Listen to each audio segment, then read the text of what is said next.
Welcome to Purpose Podcast, where we're living for Christ by loving His Word. My name is Jonathan, and today we're reading from Romans chapter 11, verses 11 through 24. Today's passage continues in the topic of God's plan for Israel. It continues on last episode, which was a while ago, but we talked about how God never intended nor promised to save all ethnic Jews, and how the ones who were saved, it was completely out of God's grace that He chose to save them. But we, myself and probably you, are not ethnic Jews. We're not direct descendants of Abraham. Because of this, we would fall into the boat of being a Gentile or a non-Jew. And in this passage, we're going to answer the question of how we fit into God's amazing plan. What is it that we can know about Jesus, love Him, and be in relationship with Him if we're not His chosen people? I think that as we dive into this passage, you'll come to realize that God's plan for Israel includes the salvation of Gentiles as well as Jews. Let's turn to verse 11 and see exactly how we fit into God's glorious plan. It says, "So I ask, did they stumble in order that they might fall? By no means. Rather, through their trespass, salvation has come to the Gentiles, so as to make Israel jealous." Paul's asking, did they stumble in order so that they might fall? Or in other words, because the Jews are trusting in their works to save them, because they're relying on the Mosaic law to cover their sin instead of Jesus, is God done with them? Is God done with the Jews because of their reliance on them and lack of faith in Jesus to be enough? Paul answers this with the classic, by no means. Absolutely not. He says, rather through their trespass, through their sin, salvation has come to the Gentiles so as to make Israel jealous.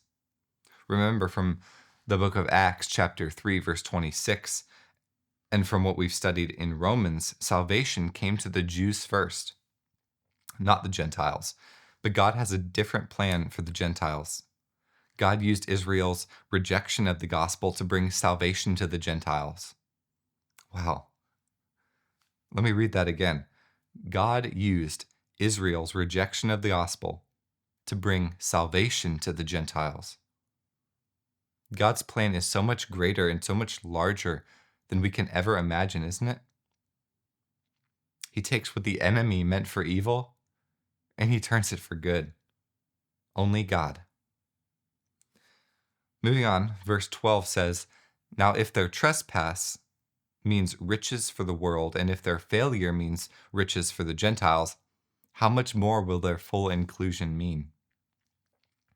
If the Jewish rejection of Jesus meant the salvation for many Gentiles, Paul says, what is it going to look like when the full number of ethnic Jews comes in after the awakening?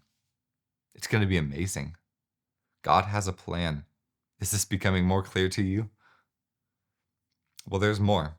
Just as it was God's plan to use Israel's rejection of Jesus to bring salvation to the Gentiles, God also planned to use the Gentiles' salvation. How? To cause jealousy in the Jews that leads to their salvation. Look at verses 13 and 14. It says, "Now I'm speaking to you Gentiles. Inasmuch then as I am an apostle to the Gentiles, I magnify my ministry in order somehow to make my fellow Jews jealous and thus save some of them." This is one way that we're being used by God. Romans chapter 10, verse 19, and Paul's quote of Moses in Deuteronomy chapter 32 confirms this. Our salvation as Gentiles is being used to lead ethnic Jews to Christ. We're being used as an evangelistic tool to bring ethnic Jews to salvation. God has a plan, doesn't He? Take a look at verse 15. It says, "For if their rejection means the reconciliation of the world, what will their acceptance mean but life from the dead?" If God's rejection of the people of Israel means the salvation of Gentiles and later on the salvation of ethnic Jews, what will their acceptance mean? Life from the dead. Paul's talking about the second coming of Christ here. One of the signs that Jesus is coming back is a massive acceptance of Jesus among the Jews, because that will have meant that God is no longer hardening their hearts, but rather their hearts are being softened, and many ethnic Jews will be saved. It's a sign of the second coming of Christ. And Paul's not the only one who talks about this. John records that this indeed is the plan for Israel in the book of Revelation. John records that 144,000 ethnic Jews, now that isn't an exact number, but it's symbolizing a full number or a massive number of Jews, will be saved. You can find all of this in Revelation chapter 7 if you want to dive deeper into this. It's during the period of the Great Tribulation. God's plan for Israel is the salvation of many Jews before the resurrection. This is what Paul says in verse 16. He says, "If the dough offered as first fruits is holy, so is the whole lump. And if the root is holy, so are the branches." This is probably unclear to you and I as Gentiles, but as a Jew, whenever they're making bread or picking fruit, they would always set aside the first part of the dough, or the first fruit that they pick, hence first fruits, and give it to God. This is done as an offering of thanksgiving, thanking God for the first fruits, and also displaying confidence and belief that God will provide second fruits.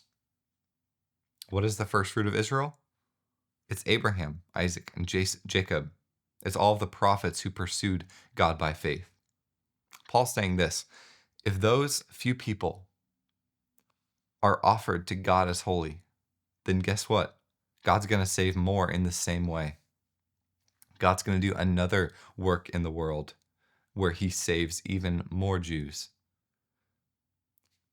God's not done with the people of Israel. He's got much more in store.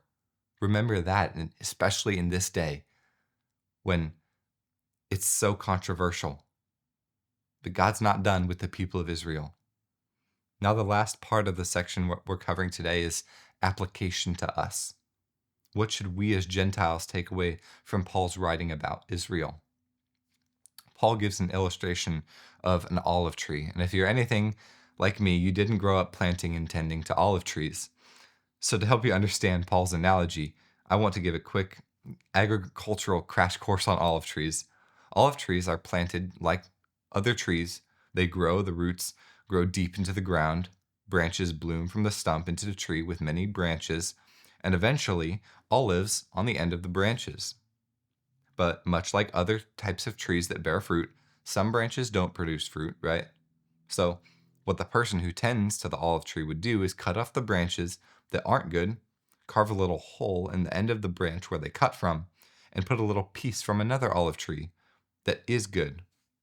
Then life stems from that root up through the stump to the new branch, and the branch kind of adopts this new branch and makes it grow, and it becomes part of the olive tree. That's called grafting. So at the end, you have the original olive tree, but some of the branches are from different trees, and the bad branches are cut off from the tree. So in this analogy that I'm about to read, the root of the tree is Christ. The stump of the tree is the people of Israel. The ethnic Jews who reject salvation from Jesus are the bad branches of the trees. And us Gentiles who are completely separate from the people and nation of Israel are the wild olive trees and are the little beginnings of branches that get brought in and made part of or grafted into the olive tree. Okay, you got that? Think of that as we read starting in verse 17. It says, "But if some of the branches were broken off, and you, although a wild olive shoot, were grafted in among the others, and now share in the nourishing root of the olive tree, do not be arrogant towards the branches. If you are, remember it is not you who support the root, but the root that supports you." Verses 19 through 20. Then you will say, "Branches were broken off, so that I might be grafted in." That is true. They were broken off because of their unbelief.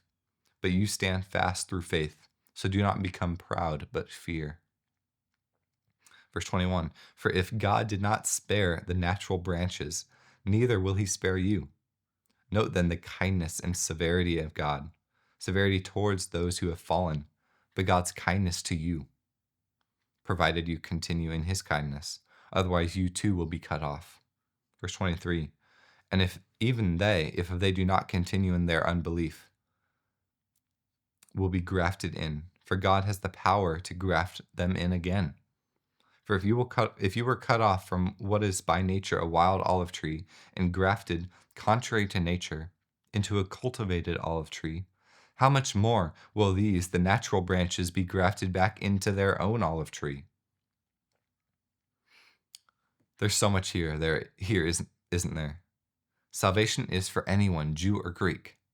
We're adopted, grafted into his family. How thankful that I am, and that we all should be, that God has graciously included us in his plan. Thank you, Jesus, for the hope, assurance, and salvation that we have in you. I hope that this passage we covered today reminds you of the eternal significance of sharing the gospel, sharing Jesus with others.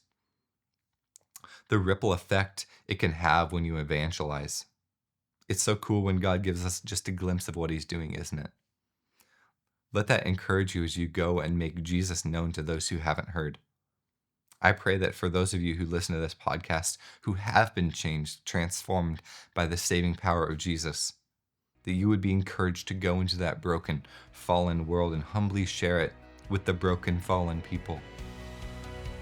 And I pray that if there's anyone who hasn't experienced this complete 180-degree change of their entire reality and purpose, that they would become gripped by the gospel, gripped by who Jesus is, and that they would become fully devoted to living for him by sharing his message. But whatever your boat you're in, I pray that God would continue to reveal to you your desperation and your need for him to save you, change you, and equip you with the courage to do what he's called you to do.